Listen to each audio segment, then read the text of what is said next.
दक्षिण सोलापुरातील 11, उत्तर सोलापूर आणि माळशिरस तालुक्यातील प्रत्येकी 9, अक्कलकोट तालुक्यातल्या 6, करमाळा तालुक्यातल्या 7 असा एकूण 54 गावांच्या शिवारात अवैधरित्या हातभट्टीची निर्मिती होती, असं राज्य उत्पशुल्क विभागानं निरीक्षण नोंदवलंय। हातभट्टी निर्मितीची गावं आणि तांडे ती दारू अवैधरित्या विक्री होणाऱ्या गावांची ही यादी उत्पादन शुल्क आणि ग्रामीण पोलिसांकडे आहे।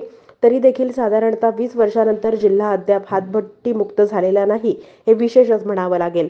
जिल्ह्यातील दक्षिण सोलापूर, बार्शी, करमाळा, माळशिरस, मोहोळ, उत्तर सोलापूर, अक्कलकोट तालुक्यातील अनेक गावांमध्ये बिनधास्तपणे हातभट्टीची विक्री होतीये।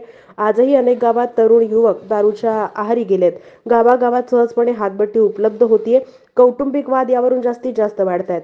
ग्रामीण पोलिसांचं ऑपरेशन परिवर्तन, राज्य उत्पादन शुल्क विभागाचं हातभट्टी मुक्त गाव अशा मोहीम सुरू असताना सुद्धा यंत्रणांना हातभट्टी बंद करण्याचा कायमचा ना उपाय सापडला ना त्याचं मूळ सापडलं, अशी वस्तुस्थिती पाहायला मिळते। पोलिसांच्या यादीमध्ये जिल्ह्यातली 54 गावं यामध्ये सापडली आहेत।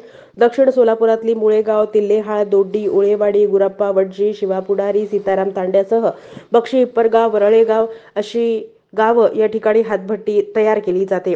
उत्तर सोलापुरातील कोंडी, कोळवंची, तिऱ्हे, सेवालाल, कवठे, भोजप्पा, घोडातांडा, खेड, शिवाजीनगर, अक्कलकोटमधील कलक, करजाळ, कोरसेगाव, तडवळ, मुंढेवाडी, बासलेगाव, नागोर तांडा, बार्शीतील भातंबरे तांडा, पंढरपुरातील देगाव, लक्ष्मी टाकळी, वाखरी, करमाळ्यातील सरपडोह, करमाळा, भाळवणी, जिंती, पारेवाडी, हिंगणी, वांगी, केतूर या ठिकाणी हातभट्टी तयार होतीये।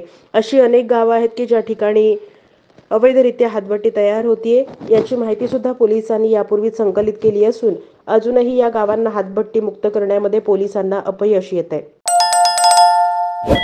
सोलापूर शहरातील नामांकित उच्च महाविद्यालयात कार्यरत असलेल्या बोगस प्राध्यापक आणि कर्मचारी यांच्याबद्दलचा इतिवृत्तांत लवकरच पहा आपल्या न्यूज एक्सप्रेस सोलापूर या वृत्तवाहिनीवर।